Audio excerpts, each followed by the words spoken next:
말씀 보겠습니다. 출애굽기 말씀을 출애굽기 22장입니다. 오늘 말씀을 보기 전에요. 여러분 이 시간에 주님이 예언으로 주신 말씀에 대해서 여러분 이해하십니까? 무슨 뜻인지 받으셨습니까? 네. 매일매일 주님 말씀 열심히 묵상하라는 말씀으로 저는 그렇게 받았습니다. 그래서 우리가 주님을 더 알기 위해서는, 그리고 날마다 은혜 안에 거하기 위해서는 그냥은 아니에요. 그냥은 아니에요. 우리가 그냥 왜 감나무 밑에서 요즘 감 많이 열렸는데 감 떨어지기를 기다리면서 입 벌리고 있으면 되는 건가요? 감이 아무리 많이 열려 있고 먹음직스럽게 열려 있어도 그 감이 먹고 싶어서 감나무 밑에서 입을 벌리고 있으면 벌레만 떨어질 거예요. 예.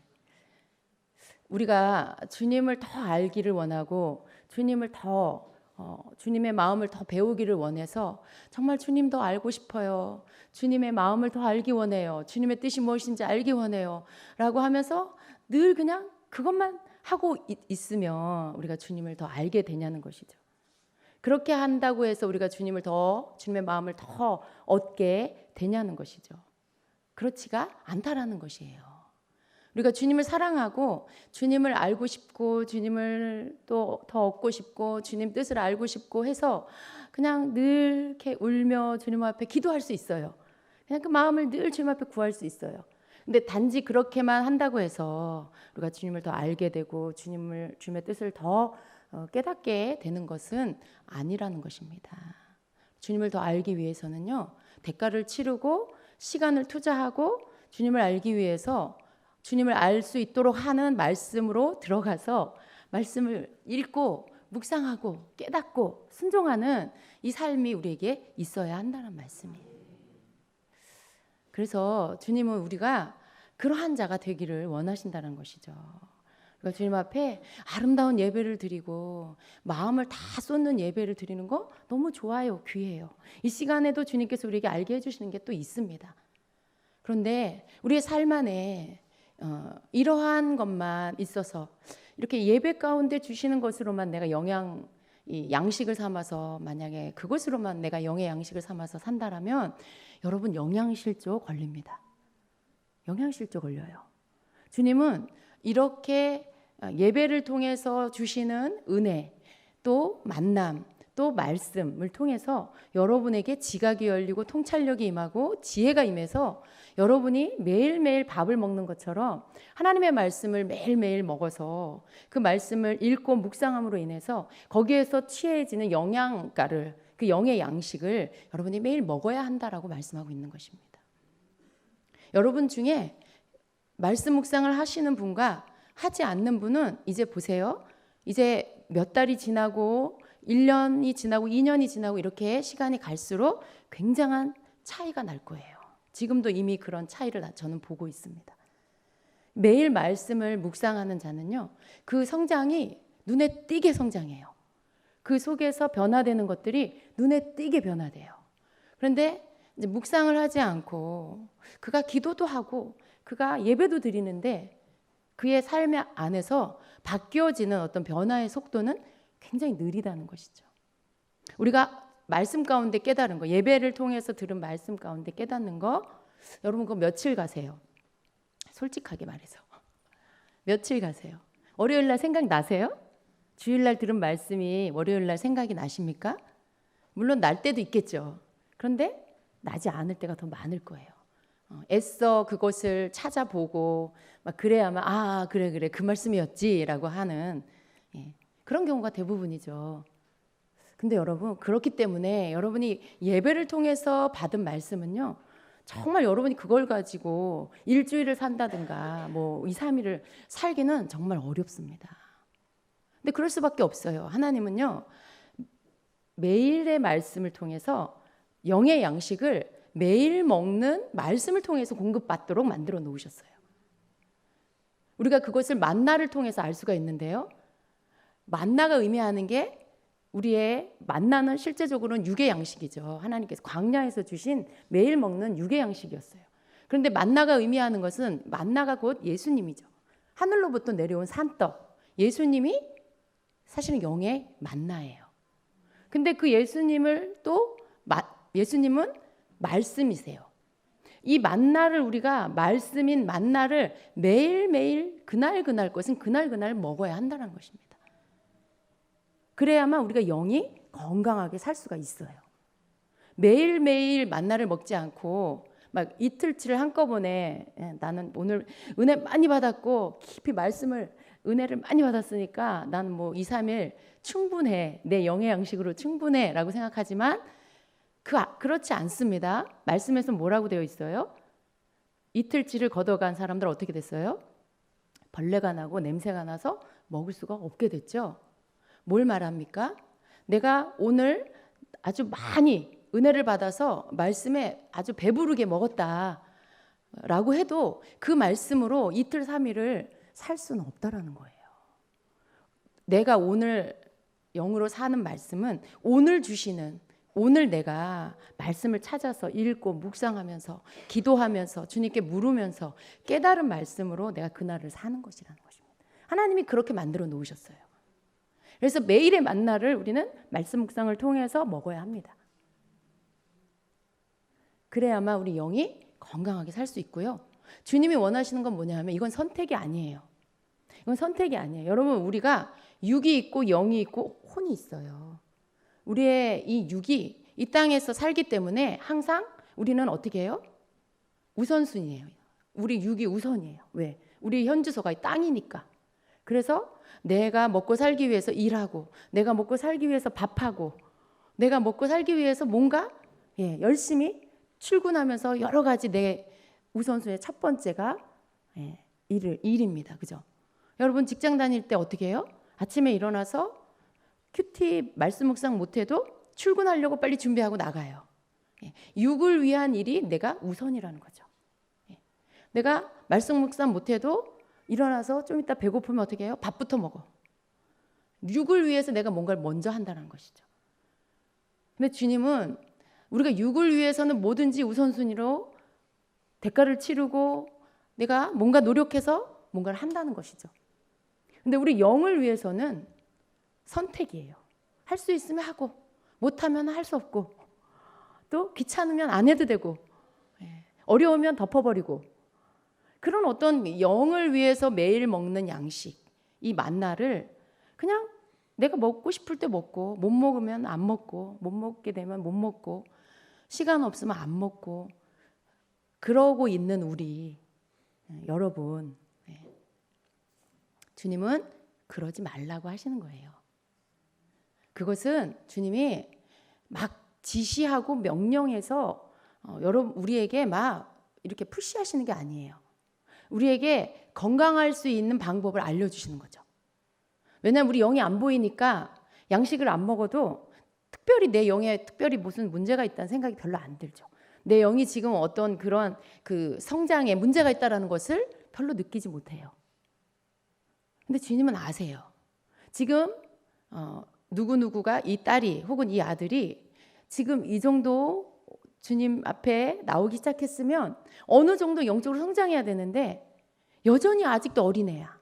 아직도 여전히 육적인 거에 묶여가지고 그것 때문에 넘어졌다 일어났다 막 마음이 상했다 막 또 회개했다 고침받았다 이 시간들을 어느 수준에서 계속 반복하고 있다는 거죠. 근데 주님이 보실 땐 그게 정상이 아니라는 거예요. 발육부진. 정상적인 성장이 아니고 지금 발육부진이에요.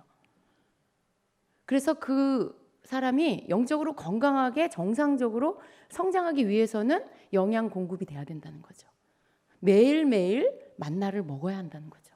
매일매일 영의 양식을 공급해 줘야만 그 사람이 건강하게 영적으로 성장한다는 것입니다. 그래서 여러분 우리가 좀 주님 앞에서 순종하는 마음으로 매일 시간을 내고 내 노력을 들여서 하나님 말씀을 묵상해야 합니다. 영의 양식을 먹어야 합니다.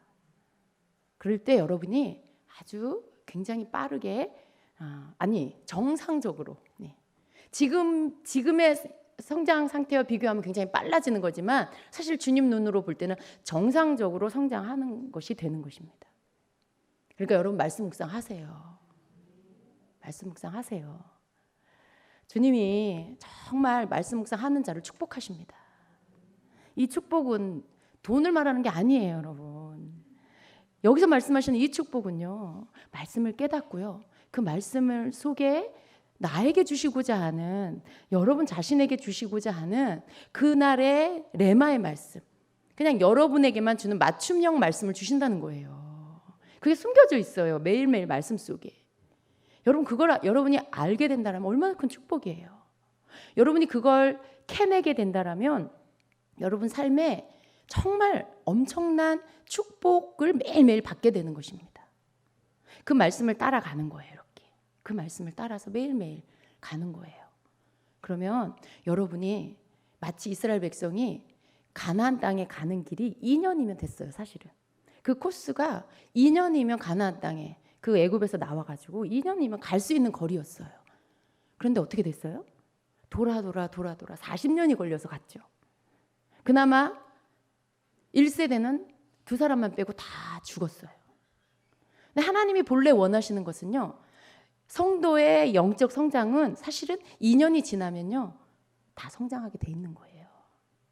하나님의 마음을 알고 하나님의 뜻을 알아서, 물론 실수하고 잠깐 실수하고 넘어질 때는 있지만 그 어린아이 같은 철없는 상태에서는 벗어나 이제 하나님의 마음을 아는 자가 되는 게 2년이면 충분하다는 거예요.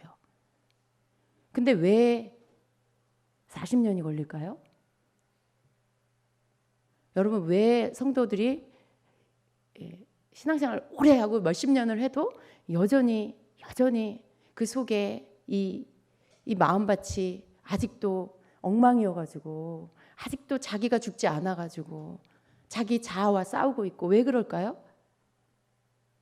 하나님께서 이스라엘 백성을 애굽에서 나와서 가나안 땅까지 이끌어갈 때요, 하나님이 그들에게 모세를 통해 계속 말씀해 주셨어요. 근데 그 말씀 듣고 순종한 사람들은요 계속 잘 따라갔어요. 그 2세대는요 말씀 따라 잘 갔죠. 그런데 중간에 결국 다 죽게 된 사람들은 왜? 이유가 뭐예요? 하나님이 그 모세를 통해서 주시는 그 말씀을 들었는데 그 말씀을 먹지를 않은 거예요.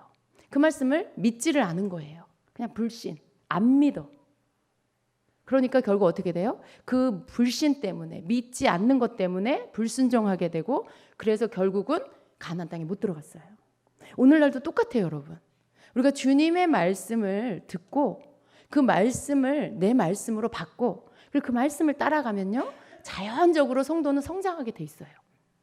자연적으로 주님 뜻을 순종할 수 있는 자로 성장하게 돼 있어요.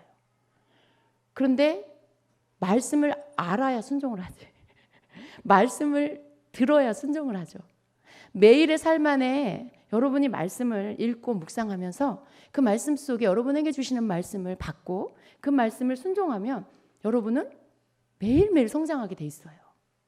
주님이 그걸 하라고 하시는 것입니다. 여러분에게 그걸 하라고 하시는 것입니다. 제가 오늘 받은 주님의 말씀을 여러분에게 좀 이해시켜 드리기 위해서 풀어서 다시 설명을 해드렸어요. 제가 오늘 보려고 하는 말씀은 그게 아니고요. 출애굽기 22장입니다. 지금 우리가 계속 출애굽기를 보고 있죠. 출애굽기 22장 오늘 말씀 묵상 본문이에요. 여러분 중에 묵상하신 분 손 들어보세요 한번. 네, 더 많이 하셔야 합니다. 더 많이 하셔야 합니다. 오늘 말씀을 보면 여러분이 요즘 이번 주간에 이렇게 이 본문의 말씀 내용이요. 지금 이 히브리 이스라엘 사람들의 그 공동체 안에 이들이 지켜야 될 어떤 율례, 삶에서 서로 간의 관계 안에서 지켜야 할 어떤 율례를 계속 이제 가르치고 있어요. 그래서 여러분이 이 말씀을 대하면 조금 좀 와닿지 않을 수가 있어요. 별로 현실감이 느껴지지 않아서 뭐 종에 대한 그러한 율례, 뭐 또 오늘 말씀은 또 손해배상에 대한 율례, 또 어제는 뭐예요? 생명에 대한 뭐 율례 맞나요? 하여튼 막 요즘에 그런 거예요. 그러다 보니까 여러분이 신약 성경을 읽을 때는 그게 확확 이렇게 와닿는데, 구약에 특별히 이런 어떤 그때 당시에 사람들의 어떤 삶의 율례에 대한 것들을 가르칠 때는 여러분 좀 어렵게 다 이렇게 느껴질 수도 있어요. 근데 여러분 어려워하지 마시고 그냥 받아들이십시오. 말씀을 여러분이 어렵다는 선입견을 갖고 보면 어려워요. 이 말씀이 대체 무슨 뜻이야 라고 보면 어려워요. 그런데 그런 생각을 다 치우고 그냥 하나님의 말씀이다. 하나님의 말씀이다. 그리고 특별히 오늘 나에게 주시는 말씀이다. 그 믿음을 가지고 여러분이 보시면은요, 그 말씀 속에서 하나님이 주시는 것들을 깨닫게 해 주십니다. 그게 여러분이 억지로 막 깨달아서 깨닫는 게 아니고요, 성령께서 깨닫게 해주세요. 성령께서 여러분에게 그 말씀 속에서 보화를 캐게 해주시는 것입니다. 그래서 오늘 말씀은 특별히 이렇게 손해배상에 대한 손해를 끼쳤을 때 어떻게 배상을 해주는가에 대한 그런 어떤 율례입니다. 그래서 말씀을 우리가 한번 먼저 한꺼번에 다 읽지 않고요, 단락단락을 이렇게 읽겠습니다. 1절부터 4절까지 한번 같이 보겠습니다. 사람이 소나 양을 도둑질하여 잡거나 팔면 그는 소 한 마리에 소 5마리로 갚고 양 한 마리에 양 4마리로 갚을지니라. 도둑이 뚫고 들어오는 것을 보고 그를 쳐 죽이면 피 흘린 죄가 없으나 해 돋은 후에는 피 흘린 죄가 있으리라. 도둑은 반드시 배상할 것이나 배상할 것이 없으면 그 몸을 팔아 그 도둑질한 것을 배상할 것이요. 도둑질한 것이 살아 그의 손에 있으면 소나 낙이나 양을 막론하고 갑절을 배상할지니라. 아멘. 무슨 말인지 아시겠어요? 자, 이 내용을 보면 도둑질에 대한 어떤 그 율례입니다. 그래서 사람이 소나 양을 도둑질을 해서 그것을 잡거나 혹은 그걸 팔아버리면 그 소 한 마리에 5배, 5마리로, 또 양이면 양 한 마리에 대해서 4마리를 배상해줘라라고 말씀하고 있어요. 도둑질이라는 게 뭐예요, 여러분? 남의 것을 훔치는 거죠. 근데 지금 남의 것을 훔치는 거에도요, 여기 말씀에 보면은 뭐 이렇게 경우가 똑같지가 않고요, 뭐 여러 몇 개의 이런 경우가 있어요. 지금 읽은 이 말씀의 경우는요, 의도적으로 도둑질을 한 거예요. 아예 계획을 세워가지고, 아예 의도를 가지고 치밀하게. 그래서 남의 소나 양을 훔쳐서 그것을 가지고 이제 팔아서 이게 잡거나 팔아 넘겨가지고 증거를 인멸하는 거예요. 증거를 없애버려. 그래서 속이는 거죠. 아주 굉장히 내면적으로 보면 악한 거예요. 자기가 어쩔 수 없이 가난해서 도둑질을 한 것, 뭐 그건 모르겠어요. 여기 나와 있지 않지만 어쨌든 그 의도가 아주 악한 거죠. 의도를 가지고, 고의성을 가지고 지금 도둑질을 한 거예요. 그랬을 때 그 배상이 소 한 마리를 훔쳤으면 5마리를 배상을 해주고, 양 한 마리를 훔치면 4마리를 해줘라. 근데 왜 이게 다를까요? 그건 뭐 특별한 다른 이유는 없고요. 소가 훨씬 경제적 가치가 높고, 그리고 소를 이제 그 농사 짓는 일에 뭐 이렇게 사용을 하려면 1년 정도 기를 들여야 된답니다. 이 소가 바로 되는 게 아니고요, 말처럼 기를 들여야 한대요. 그래서 그러한 어떤 노력과 대가를 치르는 그런 시간들, 그렇기 때문에 소에 대한 배상이 더 크다는 것이죠. 아무튼 이 부분은요, 의도를 가진 어떤 도둑질입니다. 그래서 배상하는 게 굉장히 커요. 갑절도 아니고요, 4배, 5배로 이렇게 배상을 해줘야 된다라고 말씀하고 있어요.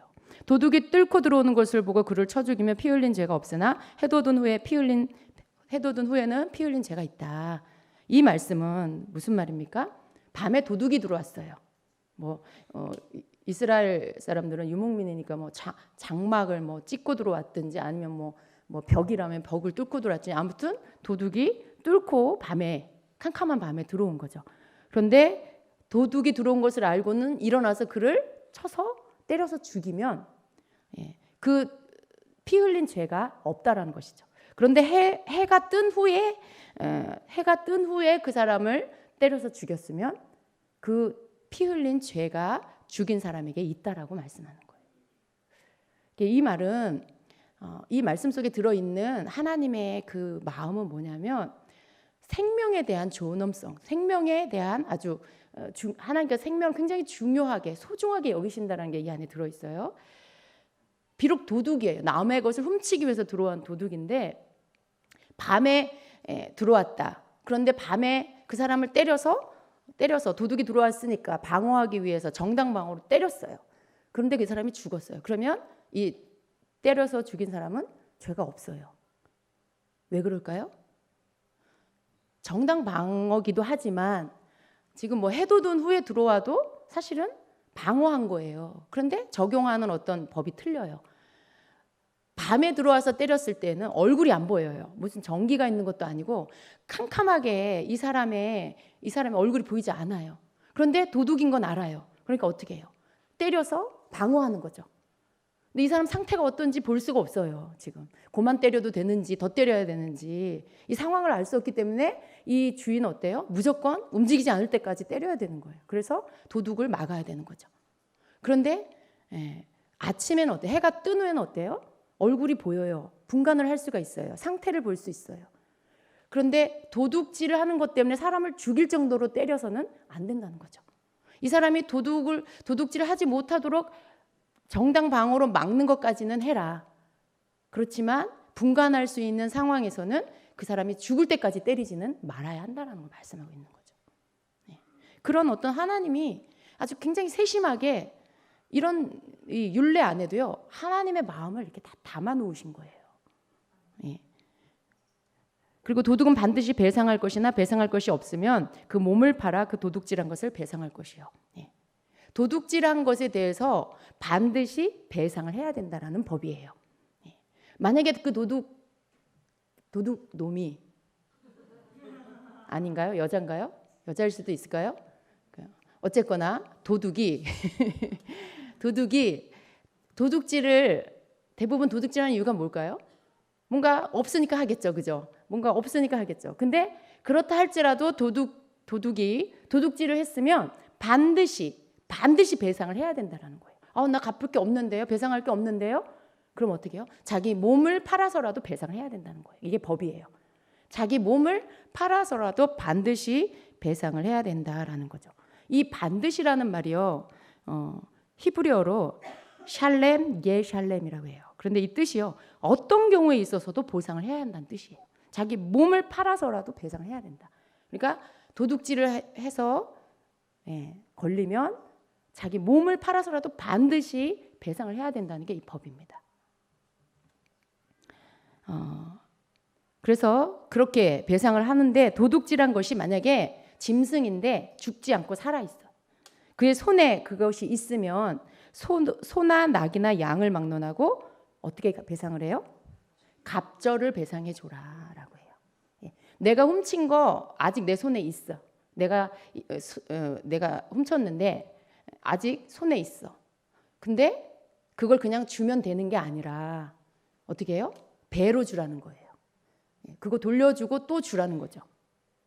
이게 법이에요. 여러분, 우리가 생각할 때는 어떠세요, 여러분? 여러분 주변에 혹 뭐 이런 일이 있으면 어떻게 해요? 훔쳤어요. 훔쳤는데 잡혔어요. 도둑인 줄 알게 됐어요. 그러면 내가 가지고 있는 거 그 사람한테 돌려주면 거의 끝나는 거죠. 근데 하나님 말씀은요, 그것을 갑절로 배상해 줘라라고 해요. 지금 이 도둑에 대한 법에서 우리가 놓치지 말고 봐야 될 게 뭐냐 하면요, 여러분, 이 도둑질이라는 것은요, 실수로 하는 죄가 아니에요. 실수로 하거나 혹은 뭐 자기가 이렇게 모르고 한다거나 이런 어떤 죄가 아니라 아주 의도성이 있고 고의적으로 하는 그런 죄예요. 그 마음 중심에서 이미 죄를 계획하고 하는 그런 죄라는 거예요.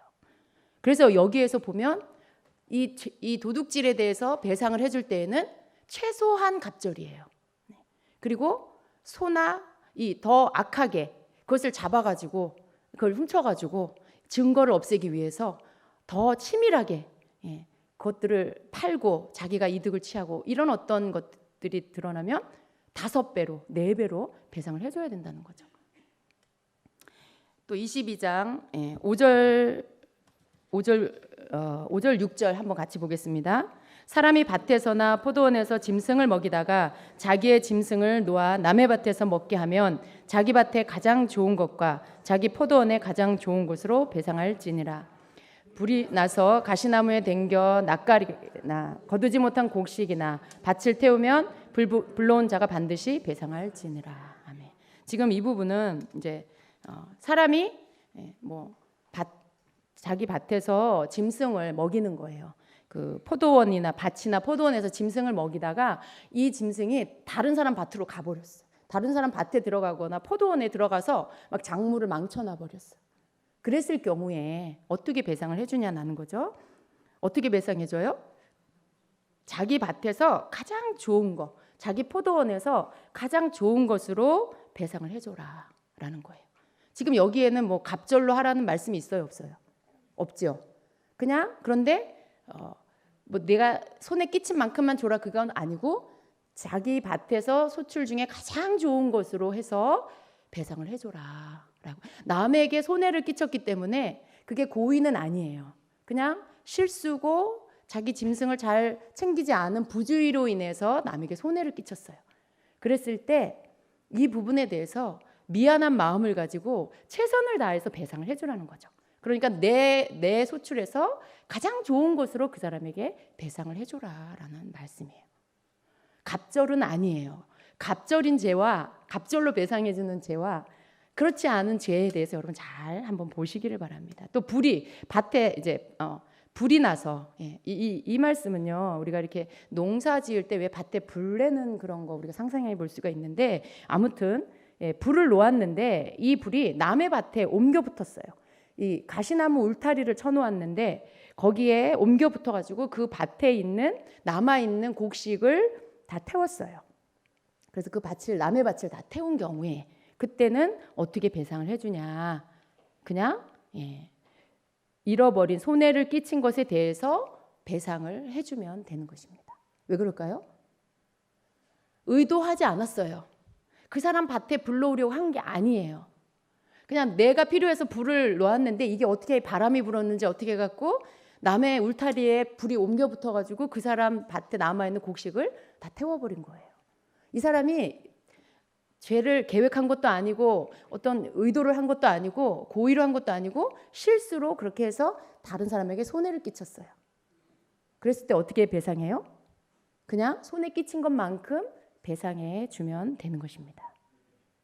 자, 27절부터 22장 7절부터 9절까지를 같이 한번 보겠습니다. 사람이 돈이나 물품을 이웃에게 맡겨 지키게 하였다가 그 이웃집에서 도둑을 맞았는데 그 도둑이 잡히면 갑절을 배상할 것이요, 도둑이 잡히지 아니하면 그 집 주인이 재판장 앞에 가서 자기가 그 이웃의 물품에 손댄 여부의 조사를 받을 것이며, 어떤 잃은 물건 즉 소나 낙이나 양이나 의복이나 또는 다른 잃은 물건에 대하여 어떤 사람이 이르기를 이것이 그것이라 하면 양편이 재판장 앞에 나아갈 것이요, 재판장이 죄 있다고 하는 자가 그 상대편에게 갑절을 배상할지니라. 아멘. 자, 이 말씀을 풀면 그렇습니다. 사람이 도둑질을 했는데 어떤 사람이 자기 이웃에게 자기 물건이나 돈을 맡겨놨어요. 그러니까 지금 여러분 옆에 있는 사람한테 집사님 이거 내 돈 좀 맡아줘, 이거 내 물건 귀중품 좀 맡아줘, 뭐 그게 짐승이든지 뭐 의복이든지 뭐가 됐든지. 근데 도둑이 들어서 맡겨놓은 이 물건을, 이 짐승을 훔쳐가 버렸어요. 그랬을 때 그 도둑이 잡히면 그 도둑이 갑절로 배상을 해줘라라는 거예요. 그렇죠, 당연하죠. 도둑이니까, 도둑질한 거니까 갑절로 배상해 주는 거죠. 근데 도둑이 잡히지 않고, 도둑이 안 잡혔어요. 근데 물건은 잃어버렸어요. 그러면 그 집 주인이 재판장 앞에 가서, 그 물건 갖고 있는 사람이 재판장 앞에 가서 자기가 그 이웃의 물품에 손을 댔는지 안 댔는지 그것을 조사받아야 한다라는 것이죠. 그런데 어떤 잃은 물건, 뭐 소나 양이나 낙이나 의복이나 어떤 물건에 대해서 그 물건 주인이 맡긴 사람이 가지고 있는 물건 중에 저거 내 건데 저 소 내 손데, 저 외투 내 건데, 라든 이런 말을 하면 어떻게 해요? 두 사람 다 재판장 앞에 가서 그 조사를 받아야 한다라는 것이죠. 두 사람 다. 근데 여러분, 이게 여기서 보면요, 굉장히 하나님이요, 어떻게 보면 이 잃어버린 사람이 책임을 져야 돼요. 그죠? 맡겨뒀는데 그 사람이 그 물건을 잃어버렸어.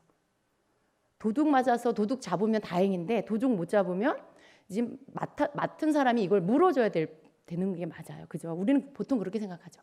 근데 지금 하나님의 말씀은요, 그렇게 말씀하시질 않아요. 물론 그 부분이 뒤에 있기는 한데요.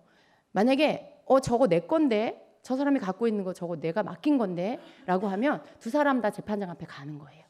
가서 조사하는 거예요. 누구 말이 맞는지 그것을 조사하는 거예요. 근데 여기서 이 재판장 앞에 간다라는 의미가 이스라엘 사람들에게 어떤 의미냐면 하나님의 면전 앞에 간다라는 뜻이에요.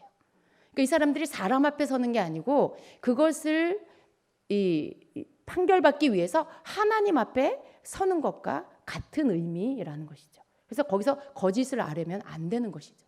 그래서 거기에서 조사를 받고요. 그 재판장이 판결을 해서 만약에 이 물건을 맡은 자가 그 사람이 책임을 져야 된다. 그러니까 그 판결 나온 대로 배상을 해줘야 된다는 거예요. 그런데 조사를 해보니까 저 물건 내 건데 맡긴 사람이 저 물건 내 건데 했는데 조사해보니까 그게 아니야. 그 사람 게 아니야. 그러면 어떻게 해요? 재판장이 이 누명을 씌운 사람에게 배상을 해줘라 라고 판결을 한다라는 거예요. 그러면 그렇게 해야 된다는 것이죠. 물건을 맡겨서 잃어버린 자가 자기가 물건을 잃어버렸어요. 그런데 그것 때문에 자기 물건 맡은 자에게 죄를 물은 거죠. 의심을 한 거예요. 의심을 한 거예요. 죄가 없는데 이 사람이 훔쳐갔다라고 고발을 하는 거죠. 근데 그것이 죄가 돼서 사실 여부가 맞지 않을 때는 그 누명 씌운 사람이 그 사람에게 배상을 해줘야 된다, 이 말씀이에요. 되게 공의롭죠, 여러분? 여러분 이런 법 보셨어요? 한국에 이런 법 있나요? 하나님은 이렇게 말씀하고 있습니다. 그리고 여러분 지금 이 뒤쪽에서 보고 있는 이 말씀은 어떤 사람과의 관계 안에서 삶 속에서 일어날 수 있는 고의성이 없는 실수할 수 있고 사람과의 삶 안에서 일어날 수 있는 어떤 문제들에 대한 것을 다루고 있는 거예요. 근데 그 속에 뭐가 있냐면 하나님의 성품과 마음이 그 안에 들어있어요. 하나님의 어떤 공의성이 그 안에 들어있다는 것입니다. 그래서 10절부터 11절 거기 다시 한번 같이 보겠습니다. 사람이 낙이나 소나 양이나 다른 짐승을 이웃에게 맡겨 지키게 하였다가 죽거나 상하거나 끌려가도 본 사람이 없으면 두 사람 사이에 맡은 자가 이웃의 것에 손을 대지 아니하였다고 여호와께 맹세할 것이요 그 임자는 그대로 믿을 것이며 그 사람은 배상하지 아니하려니와. 다른 소나 낙이나 양이나 이런 짐승을 이웃에게 맡겨서 지키게 하였다가 그 짐승이 죽었어요. 상하거나 죽거나 상하거나 누군가가 끌고 갔는데 그걸 볼 사람이 없을 때 두 사람 사이에 그 짐승을 맡은 자가 자기 이웃의 것에 내가 손대지 않았습니다라는 것을 증명하기 위해서 어떻게 해요? 하나님 앞에 내가 맹세합니다. 이렇게 말할 때 그것은 그냥 믿어줘야 된다라는 거예요. 하나님 앞에 나는 결백합니다. 난 절대 내가 이것을 가져가지 않았습니다. 내가 하나님 앞에 맹세합니다. 라고 하면 이 공동체 안에서 이것을 그냥 그대로 믿고 아무 배상도 하지 않아도 된다라는 거예요. 여호와께 맹세한다라는 것은 최후의 보루예요. 내가 아무리 설명을 하고 말을 해도 안 믿어줘 나를. 그럴 경우에 최후 선택으로 하나님 앞에 맹세하는 거예요. 그러면 이들 사이의 약속이에요. 이게 하나님의 이름으로 맹세를 하면 그 사람을 그냥 믿어주는 거예요. 왜냐하면 그 맹세 안에 만약에 이 사람이 거짓이면 그 맹세로 인해서 그 사람이 그 거짓에 대한 저주를 받게 돼 있어요. 그래서 그 맹세 안에는 저주도 함께 포함되어 있기 때문에 이 사람이 맹세를 통해서 자기 결벽을 증명하려고 했을 때 그게 만일 나중에 거짓이면 그 사람이 배상을 하지 않아도 거기에 따르는 저주를 받게 되어 있다는 것이죠. 이 말씀은 그런 뜻입니다. 그리고 12절, 13절, 14절 같이 봅니다. 만일 자기에게서 도둑 맞았으면 그 임자에게 배상할 것이며 만일 찢겼으면 그것을 가져다가 증언할 것이요 그 찢긴 것에 대하여 배상하지 아니할지니라. 도둑 맞은 것은 맡은 자의 고의적인 죄가 아닌 것이죠. 그죠? 자기가 맞고 있었는데 도둑을 맞았는데 그것은 그 맡은 자의 죄가 고의적인 죄가 아니기 때문에 이름만큼 그냥 배상을 해주면 된다라는 것이고요. 또 짐승이 와서 맡긴 물건을 찢겼다든가 잡아갔다든가 이렇게 해서 그런 경우에 자기가 잘못한 게 아니고 외부의 침입으로 인해서 뭔가 그 짐승이 찢겼거나 피해를 받거나 할 경우에 그 찢겨진 증거물을 가져다가 보이면 그것에 대해서는 배상하지 않아도 된다라는 거예요. 여기에서 이 부분에 대한 배상이 갑절의 배상이 아닌 이유는 뭘까요? 고의가 아니라 상황적으로 우발적으로 일어난 일이고요. 그리고 또 도둑을 맞은 것도 이 사람 잘못이 아니라 도둑이 들어서 도둑을 맞은 거기 때문에 어떤 고의적인 죄성이 이 안에는 없기 때문에 그냥 배상만 해주면 된다라는 것입니다. 자, 14절 같이 봅니다. 14절, 15절 같이 봅니다. 만일 이웃에게 빌려온 것이 그 임자가 함께 있지 아니할 때 상하거나 죽으면 반드시 배상하려니와 그 임자가 그것과 함께 있었으면 배상하지 아니할지니라. 만일 세낸 것이면 세로 족하니라. 이 말씀은 그런 거죠. 이웃에게 빌려온 것이 내가 만약에 뭔가를 빌려왔는데 동물을 빌려왔는데 짐승을 빌려왔는데 그 빌려온 짐승이 상하거나 죽게 되었을 경우에 어떻게 할 거냐는 거죠. 근데 만약에 그 빌려온 짐승이 상하거나 죽을 때 그 짐승의 주인이 함께 있으면 그건 배상하지 않아도 된다라는 거예요. 왜냐하면 그 주인이 있어서 그 짐승이 만약에 병이 들었거나 아프거나 그래서 죽게 됐을 때 주인이 옆에 있어서 조치를 할 수 있기 때문에 그것은 굳이 배상해 주지 않아도 된다는 거죠. 그런데 주인이 없었을 경우에는 배상을 해주라는 것이죠. 그리고 또 배상하지 않아도 되는 경우가 내가 세를 주고 빌려왔어. 내가 돈을 값을 치르고 빌려왔을 경우에는 배상을 하지 않아도 된다라는 거죠. 그 세 안에 돈이 다 계산이 되어 있기 때문에 배상하지 않아도 된다라는 이 말씀이에요. 제가 이 긴 말씀을 여러분하고 오늘 함께 나눈 이유는 우리는 이런 부분에 대해서 설교를 잘 하지 않아요, 사실은. 저도 이런 본문을 갖고 설교를 해본 적이 없는 것 같아요. 근데 그러다 보니까 성도들은요, 말씀을 읽을 때 이런 말씀은 그냥 피해가요. 그죠? 여러분 이런 말씀 별로 묵상하고 싶지 않죠? 무슨 말씀이야? 이거 우리 지금 현재 상관도 없는데 이러면서 그냥 건너뛰게 되는 경우가 있죠. 그런데 말씀을 묵상하다 보니까 이 우리하고는 상관없는 어떤 그런 사회적인 이런 배경이지만 이 안에 담겨져 있는 하나님의 의도, 하나님의 뜻이 이 안에 있어요. 근데 그것을 우리가 배우게 됐을 때 우리는 분명히 우리가 적용할 것들이 있다는 것입니다. 우리는 너무 쉽게 이게 관계 안에서 내가 다른 사람한테 뭔가를 잘못했어. 그런데 내가 그걸 가지고 하나님 앞에 회개해. 그럼 그걸로 다 해결됐다라고 생각하는 경우가 많아요. 그죠? 내가 누군가에게 고의로 잘못할 수도 있고 의도를 가지고 잘못할 수도 있고 혹은 실수로도 뭔가를 잘못할 수는 있지만 그 상황 속에서 내가 하나님 앞에 그것을 죄인 줄 알아가지고 그것을 회개를 하면 나는 다 이제 괜찮아. 해결받았어. 그걸로 끝이에요. 그런데 하나님은 어떻게 해요? 사람과의 관계 안에서 내가 피해를 주고 손해를 끼치고 그러면 거기에 대해서 내가 손해배상을 해줘야 된다라는 것이고요. 거기 안에 뭐예요? 아주 가볍게는 내가 저 사람한테 실수를 했어. 말 실수를 할 수도 있고 어떤 행동에 실수를 했어. 그러면 그것도 손해를 끼친 거죠. 피해를 준 거죠. 그 사람에게 내가 사과를 하고 어떤 관계적인 면에서 하나님 앞에 단지 회개만 하는 것이 아니라 내가 그 사람의 관계에서 내가 해야 할 것들을 하는 게 맞다라는 거예요. 그렇게 해야 된다라고 말씀하고 있는 거예요. 내가 그 사람에게 잘못을 했으면 실수를 했으면 사과를 하고 용서를 구하고 어떤 피해를 줬으면 거기에 대해서 내가 피해 배상을 하고 이런 부분을 하는 게 오늘날도 동일하게 맞다라는 것입니다. 또 더 나아가서 더 중요한 부분은요. 하나님께서 우리에게 죄에 대해서 물으실 때 단지 우리 바깥으로 나타난 어떤 죄의 행동적인 것만을 보시고 그 죄에 대해서 물으시는 것이 아니라는 것을 알아야 돼요. 여러분 지금 이 말씀을 읽으면서 무엇을 느낍니까? 하나님 굉장히 공의로우신 분이라는 걸 우리가 알 수 있어요. 그리고 또 하나님은 겉을 보시는 분이 아니고 우리의 중심을 보시는 분이라는 걸 이 오늘 본문 안에서도 우리가 알 수가 있습니다. 도둑질 그냥 겉으로 한 거예요. 그럼 그 도둑질 한 거에 대해서 물어주고 뭐 이렇게 풀면 된다라고 생각하지만 말씀 안에서 보여주시는 건 뭐예요?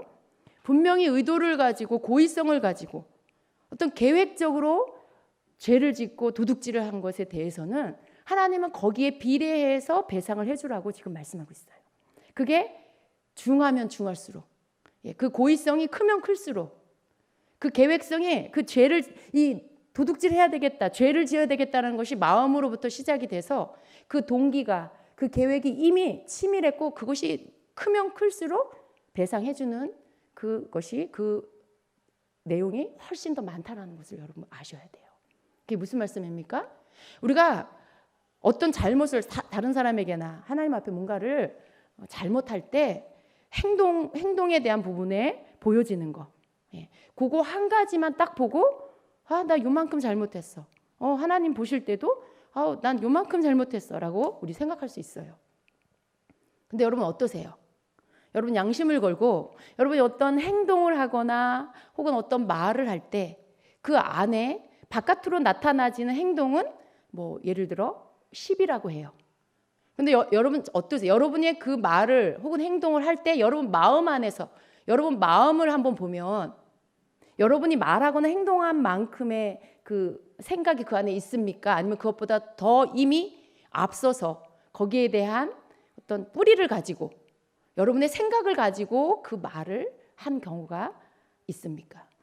지금 말이 어려운가요? 여러분이 뭔가를 이 행동적인 면에 잘못한 것을 할 때 그거 행동한 것은 굉장히 그냥 작은 경하게 여길 수 있는 것일 수도 있어요. 근데 하나님은 그걸 보시는 게 아니고 그 행동을 하게 되는 그 마음의 동기를 보신다는 거예요. 그 말을 하는 그 사람의 의도를 보신다는 거예요. 근데 대부분 아주 양심을 잃어버리지 않은 경우는 자기의 의도를 알아요. 자기의 마음에 내가 왜 이런 말을 하는지 자기가 아는 경우가 대부분이에요. 내가 왜 이런 행동을 하는지 자기 자신이 아는 경우가 더 많다라는 거예요. 우리가 간과하지 말아야 될 게 뭐냐면 하나님을 속일 수가 없어요. 하나님이 우리 중심을 보세요. 네가 왜 그런 행동을 했니? 네가 그 말을 하는 의도가 뭐니? 라고 물으시는 거죠. 하나님 그렇게 물으실 때는 다 아시고 물으시는 거죠. 오늘 이 말씀에서 가르쳐 주시는 것은요. 하나님은 도둑질하는 도둑놈의 그 마음을 다 알아요. 그게 단순히 없어서 내가 배가 고파서 도둑질을 한 건지 내가 가난해서 도둑질한 건지 아니면 정말 도둑질을 해서 내가 그걸 팔아서 내가 챙기려고 진짜 악한 마음을 진짜 도둑질이라는 그것을 명백하게 의도성을 가지고 한 건지 하나님 아신다는 거죠.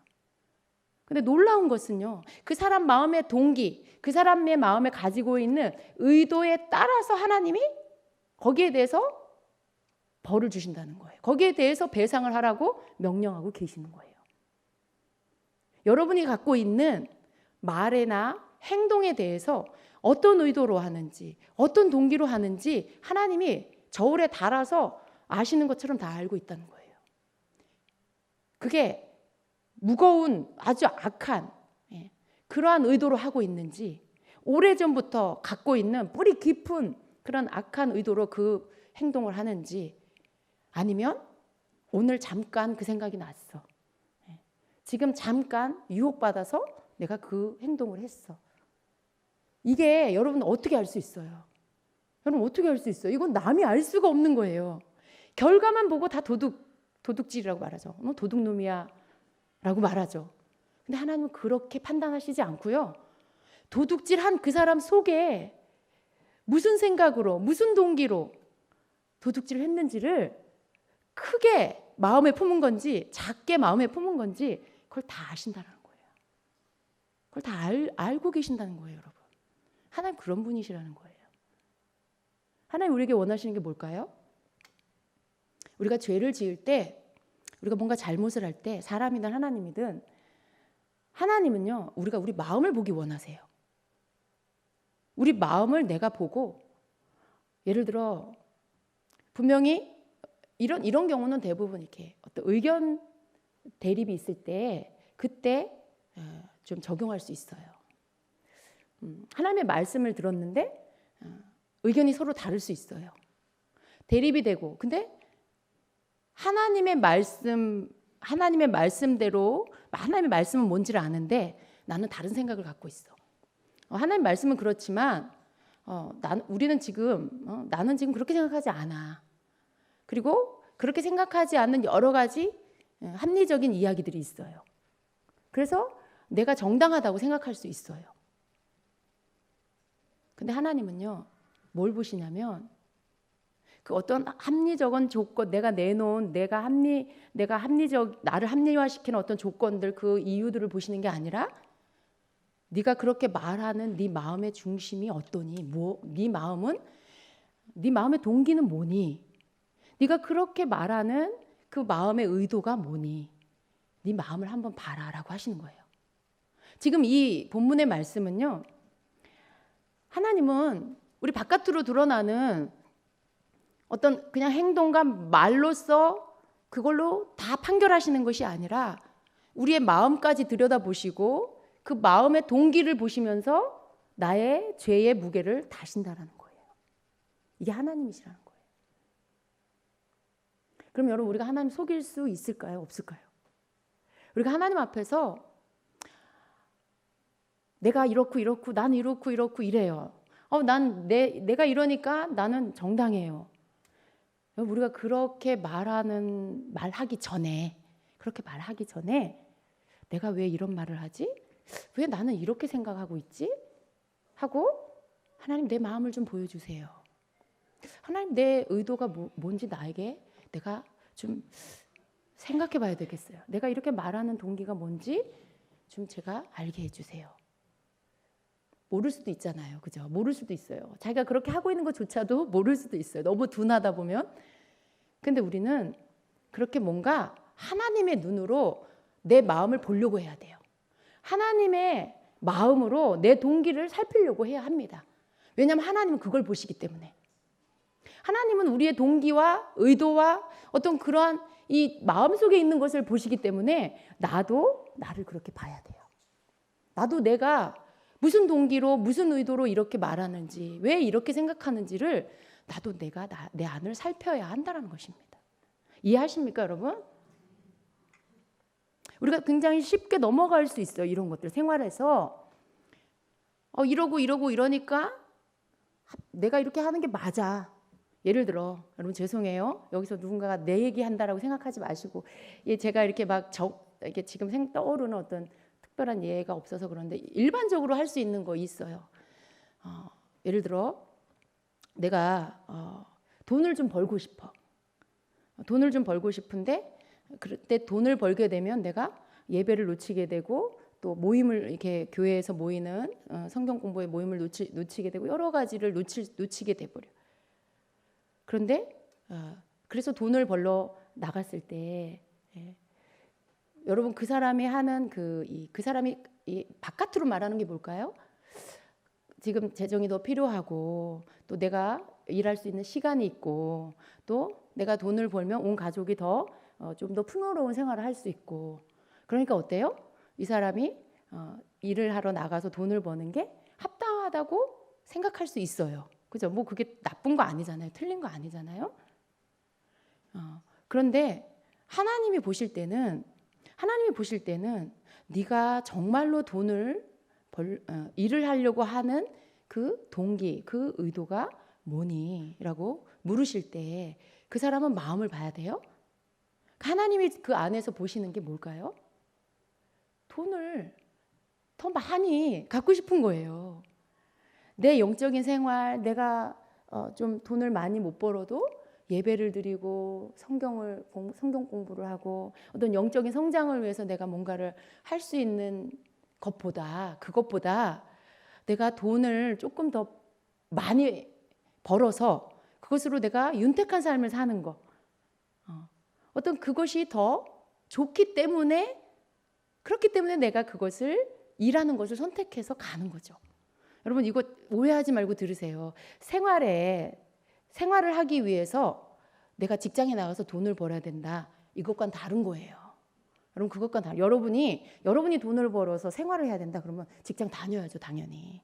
그것도 하지 말라는 그런 얘기가 절대 아닙니다, 여러분. 저는 그렇게 막 영적으로만 살아야 된다 이렇게 말하는 목회자는 아니에요. 내가 생활을 해서 돈을 벌어서 식구들이 먹고 살아야 되면 그건 해야 되는 거예요. 근데 그렇게 내가 굳이 직장을 안 다녀도 되는데, 내가 그렇게 안 해도 내 가족이 먹고 살 수 있는데도 불구하고 좀 더 돈을 더 벌기 위해서 내가 영적인 시간들을 포기하고 일을 하게 된다면 그 속에 내가 내놓은 합리적인 이유들, 내가 내놓은 어떤 이유들, 그것은 뭐 특별히 나빠 보이지 않아요.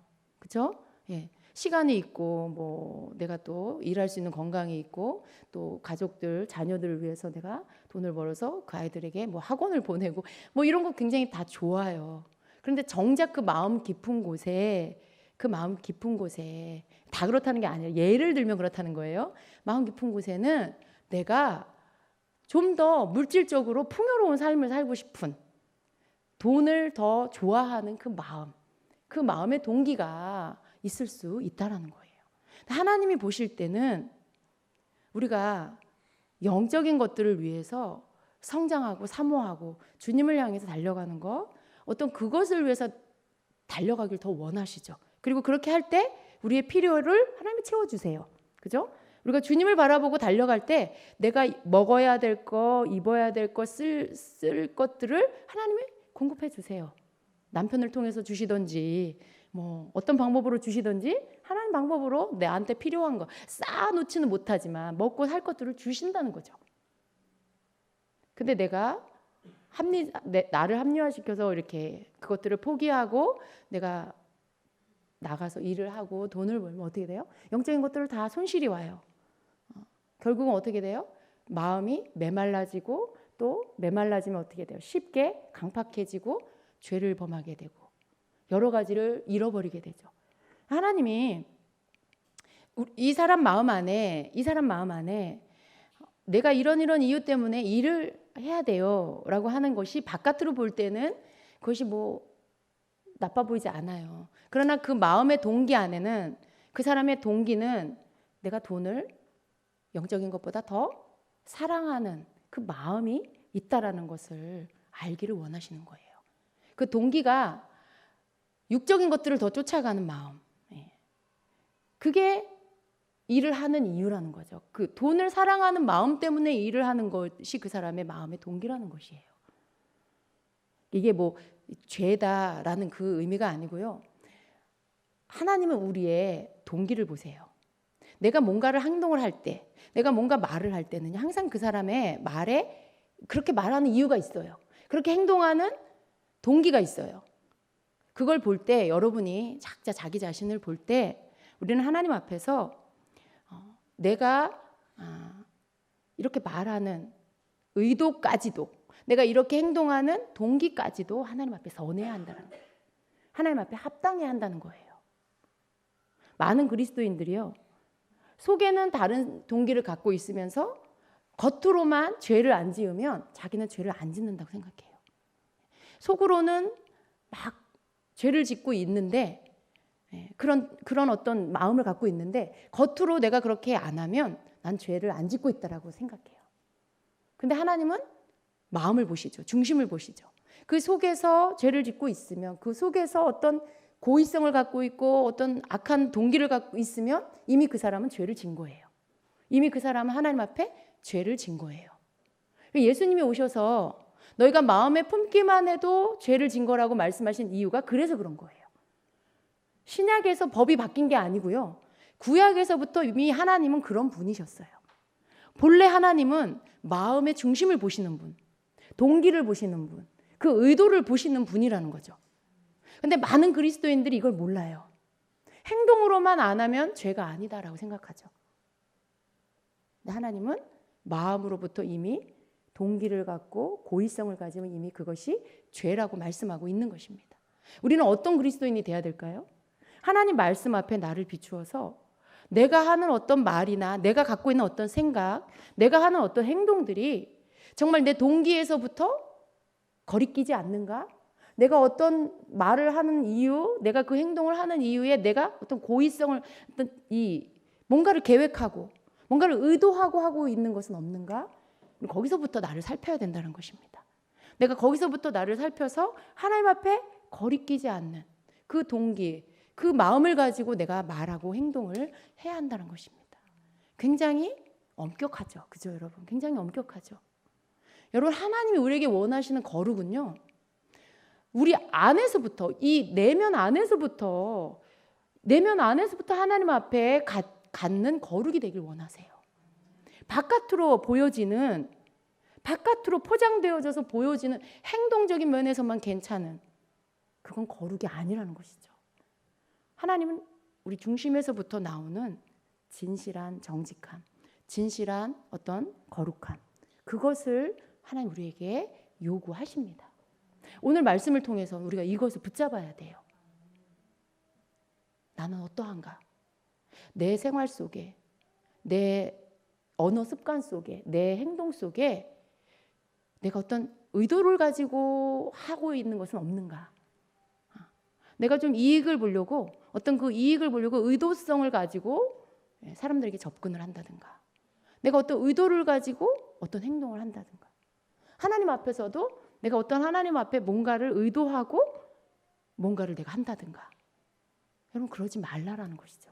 하나님의 말씀은 그렇게 하지 말아라라고 하시는 거예요. 네. 왜냐하면 하나님 그것을 다 보고 계시기 때문에 그렇습니다. 우리가 하나님 앞에 나를 감출 수 있는 게 없어요. 하나님을 어떻게 이렇게 한번 이렇게 쓱 속일 수 있는 그런 게 없어요. 우리가 하나님 앞에서 하나님은 우리를 축복하기 원하시죠. 정말 창세기 1장에서 말씀하신 그 복을 우리에게 주기를 원하세요. 근데 우리가 어떻게 해요? 그리스도인들이 살면서 그 복을 못 누리는 경우가 많이 있죠. 복을 누리지 못하는 이유는 이러한 모습 때문에 그런 거예요. 이러한 모습. 이 속에 다른 의도를 갖고 있어. 악한 동기가 있어. 어떤 계획을 가지고 있어. 자기가 이익을 보려고. 그런 것들 때문에 하나님이 원하시는 온전한 거룩이 되지 않으니까 하나님이 주시는 복을 마땅히 누려야 되는데 누리지 못하는 그런 삶을 그리스도인들이 살고 있다는 것입니다. 하나님이 원하시는 것은요, 그냥 단지 어떤 도덕적인 거, 윤리적인 그 차원이 아니에요. 여러분, 도덕과 윤리는요, 행동을 그렇게 하면 돼요. 행동만. 그죠? 지키라는 거 지키고, 질서 지키라는 거 지키고, 윤리적인 거 지키라는 거 지키면 그걸로 충분해요. 근데 하나님의 말씀은 도덕적이어야 된다, 윤리적이어야 된다, 그걸 말씀하시는 거 아니에요. 그 이상의 더 깊은 내면에서부터 하나님 앞에, 사람 앞에 거룩하라고 말씀하고 있는 것입니다. 우리 마음 안에 이 지금 말씀 속에서도요, 왜 도둑질을 하고 왜 그렇게 남을 속이고 그럴까요? 다 이유가 뭐예요? 욕심 때문에 그런 거예요. 욕심 때문에. 자기 거 있는데 더 많이 가지려고 남의 거 훔쳐. 또 내가 손해 안 보려고 다른 사람한테 누명 씌워. 그런 어떤 동기, 이 욕심이라는 동기와 이 의도를 가지고 뭔가를 말하고 뭔가 행동할 때 그게 하나님 앞에 죄가 되는 것이죠. 그 마음에서부터 이미 죄를 짓고 있는 것이 된다라는 것이죠. 그래서 우리는 내 안에 욕심이 있나 없나를 사실 봐야 돼요. 내 안에 욕심이 있으면은요, 내가 어떤 욕심으로 내가 뭔가를 붙잡고 있거나 취하고 싶을 때 당연히 그것을 얻기 위해서 말이 그렇게 나가요. 내가 이것을 내가 가지려고 행동이 그렇게 나가요. 어디에서부터 고쳐야 될까요? 이 안에서부터 욕심을 버려야 돼요. 탐심을 버려야 되는 거죠. 내가 이걸 갖고 있지 않으면요, 모든 내 삶의 패턴이 이거에 따라 이걸 기준으로 돌아가게 돼 있어요. 말도 내 욕심 때문에 말이 나가요. 하나님 말씀하고 맞지 않는 행동을 하게 되고 말을 하게 되고. 우리 안에 하나님은 욕심을 버리기 원하십니다. 우리가 서로에게 피해를 주지 않고 다른 사람을 내가 손해를 끼치지 않고 그렇게 할 수 있는 방법은요, 내가 욕심을 버리는 거예요. 내가 욕심을 버리는 거예요. 지금 경쟁 시대잖아요. 다른 사람 짓밟고 내가 올라가는 이런 시대에 우리가 살고 있는데, 우리가 다른 사람을 짓밟고 올라가는 게 아니고요, 그 사람을 세워주는 사람이 되면 다른 사람에게 하나님의 앞에 죄를 질 일도 없고 다른 사람 손해를 끼칠 일도 없어져 버리죠. 하나님 앞에 우리 마음에, 이 마음에서부터 하나님이 기뻐하시지 않는 것들을 다 내어 버려야 되겠습니다. 오늘 말씀이 좀 길어졌어요. 여러분, 충분히 본문의 말씀을 통해서 제가 여러분에게 드린 말씀이 무슨 뜻인지 이해하셨으리라고 믿습니다. 하나님 앞에서 우리 마음에서부터 거룩한 자가 됩시다. 혹 내 속에 이러한 욕심이나 탐심을 가지고 내가 말하는 습관이 있고 행동하는 습관이 있다라면 오늘 여러분 이 말씀을 통해서 여러분의 그런 모습들을 하나님 앞에 내어 버리는 시간을 가지십시오. 이것은 하나님은 말씀을 통해 우리를 자꾸 잘라내세요. 쓸데없는 것들 다 잘라내게 하세요. 다 잘라내고 하나님이 원하시는 그러한 사람, 정말 그리스도를 닮은 장성한 분량에 이르는 그런 사람이 되도록 우리를 만들어 가실 것입니다. 아멘. 하나님의 말씀이 여러분에게 더 깊이 깨달아지게 되기를 축원합니다.